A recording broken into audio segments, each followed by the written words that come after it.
তো আমি এখন রয়েছি সাদা পাথরে। এই যে সেই সাদা পাথর দেখতে পাচ্ছেন, পুরো এলাকায় পাথর আর পাথর, সাদা পাথর। আমাদের টিম নিয়ে যাচ্ছি। আমাদের যে টিমটা আসছি সাদা পাথর দেখলে মাথা নষ্ট, কি করব আমরা। আমাদের রুল ভাই ঢিল মারবো, কোন পর্যন্ত যায় মারেন। এই পর্যন্ত গেছে, দুই হাত। আসলে আর বয়স হয়ে গেছে, এই জন্য পারে না, 2 হাত গেছে মাত্র।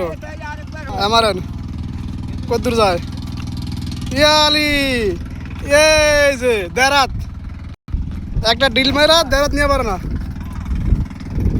এখানে আসলে দেখতে পারবেন অনেক সুন্দর সুন্দর পরিবেশ, প্রাকৃতিক জিনিস, পাহাড়।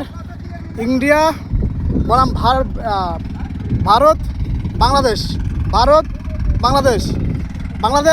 ভারত পাশাপাশি দেশ। আর পাথর তো আছেই।